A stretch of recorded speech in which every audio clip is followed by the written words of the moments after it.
To Honorable Kojo Oppong Nkrumah.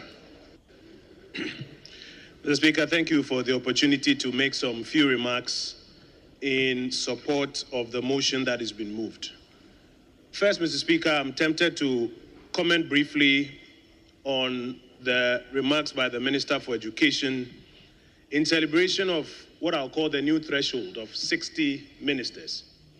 I think as commendable as it is, to the extent that we are making remarks that Hansard is capturing, we should add to it the fact that if the result of the election had been different, we'll be celebrating 50 ministers and not 60.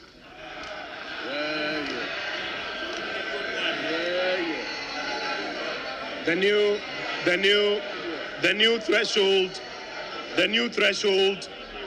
new threshold of 60 is worth celebrating. But in the very near future, we will be celebrating 50 under an MPP administration. Mr. Speaker, I think, however, on a more serious note, it's also important to correct the impression that the consolidation of some ministries necessarily means a wholesome cut or savings of the public purse. Mr. Speaker, for example, today we don't have a Ministry of Information, but we have a Minister of State at the Office of the President responsible for government communication. The same salary that the Minister of Information was drawing is the same salary that he's going to be drawing. All the civil servants who were working at the Information Ministry will continue to draw their salaries. Mr. Speaker, if you go to the Ministry of Works, Housing and Water Resources, the fact that you no longer see a Water Resources Ministry as separate does not mean that any civil servant who worked there has been fired. They will continue to draw their salaries. In fact, all the budgets for projects under water resources have only now been consolidated with Water Resources, Works and Housing. And so, Mr. Speaker, the claim that we make sometimes that there's been a wholesome cut in expenditure is not exactly accurate, and I think that it's something that we should also address our minds to. Mr. Speaker, very quickly, I want to make a few Honourable remarks. Member, I'm not going to take any interjections. No point of order, please.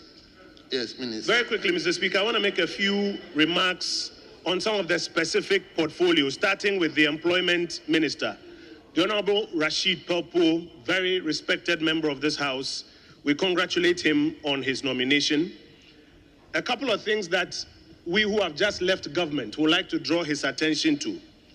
Jobs are created mostly in the private sector than the public sector.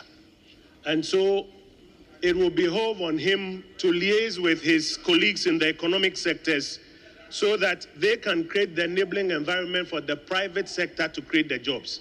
I say so because already the Minister for Finance, our very good brother Ato, who's just left the chamber, has been announcing that he's going to create jobs. And the lesson that we have learned, which we'll share with them, is that it will be better attention is paid to assisting the economic sector ministers so that they create the environment that allows the private sector to create jobs. Mr. Speaker, additionally, one thing that over the years as a republic we have failed in is having an independent body that can put together statistics on jobs. So in the U.S., for example, they have the U.S. Bureau of Labor Statistics that captures the data and publishes the reports, I think, on a monthly basis. In the Kufuor administration, we tried a job registration exercise, didn't succeed much. In the Mills administration, I recall my brother Ablakwa, Deputy Information Minister at the time, announcing the famous 1.6 million jobs. And later, the Employment Minister was struggling to reconcile. In the Akufo-Addo administration, we resorted to SNIT data of about 2.6 million jobs. It was a matter of public debate. Mr. Speaker, I'm raising this because it's a lesson that as a republic we must learn. And it will serve the new Employment and Labor Minister well if he pays attention to something like creating an Office of Employment Statistics or Labor Statistics in Ghana that can independently gather this data that the political and academic and economic classes can agree on. So we wish him well. Mr. Speaker, the second person I want to speak about is the Honorable Murtala Mohammed Ibrahim, going to Environment, Science and Technology.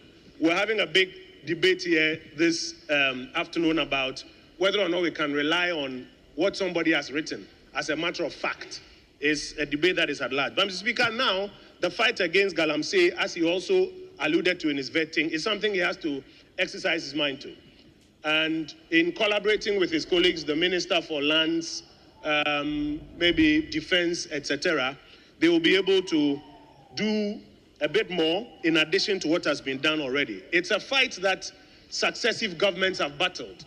We all recall the videos of Professor Mills complaining about it. We recall the videos of President Akufo-Addo committing to work at it. Today, that matter is still at large. So the Honorable Mutala, as you go there, today the cap is squarely on your head, and you have to collaborate with your colleagues to try and achieve some results in addition to what has been achieved in that area. Mr. Speaker, I want to speak about the Minister Designate for Communication, Digital Technology and Innovation. A couple of things, or maybe three things that we have learned just exiting government that he should pay attention to. First is value-added services in the telecom space. A lot of work is being done on voice and data, but if you look at the global economy, a lot of young people are finding expression and wealth in value-added services. Here in Ghana, the digital centers, etc., can do a lot more in that space.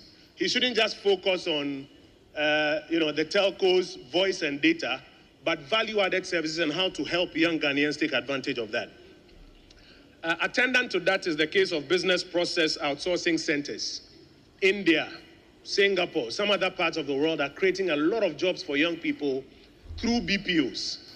It will serve Ghana well if the minister pays attention to that area. And also the fintech ecosystem requires a lot of support for the young Ghanaians. A lot of them previously will be doing what some may call Sakawa, etc. But that shows that they have the skill. And if they are supported in the fintech ecosystem, they can do some more. And so it will serve Ghana well if he pays some attention to that. Two final points, and then I'll rest, Mr. Speaker. The Minister for Sports and Recreation. It is the new administration that has been talking a lot about the 24-hour economy. In fact, Mr. Speaker, the 24-hour economy for some people is becoming like e-levy. When you ask about jobs, they say 24-hour economy. When you ask about growth, they say 24-hour economy. When you ask about everything, they say 24-hour economy. Mr. Speaker, the 24-hour economy requires them to pay attention, for example, to the astroturfs, hundreds of them that have been built across the country. That is one viable way, Kofi. That is one viable way that night sports under those floodlights can function. And so it is a good space that you should pay attention to so that at least your 24-hour economy will find expression in night sports using the astroturfs that the Akufo-Addo Bawumia administration bequeathed to you before we left office. And Mr. Speaker, my very final point is to the Transport Minister, Honorable Nikwe, very fine gentleman, not only just to look at the Tamale airport, as the Honorable Education Minister spoke about, but also to pay attention to electronic vehicles. You will recall that the immediate exited administration piloted a rollout of electronic vehicles in the public transport area as part of efforts of reducing the cost of transport. Today, the new president has interestingly named the energy minister also as Minister for Green Transitions. It's an indication that there's a lot of interest to ensure that the green space is, may I say, played in some more.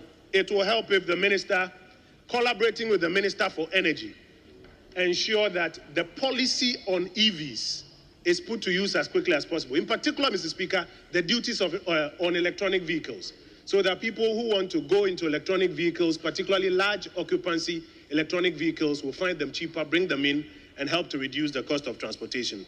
With these few words, Mr. Speaker, we'll support the motion that was moved by the chairman of the committee. I thank you, Mr. Speaker. Thank you very much, Honorable Kojo Oppong Nkrumah.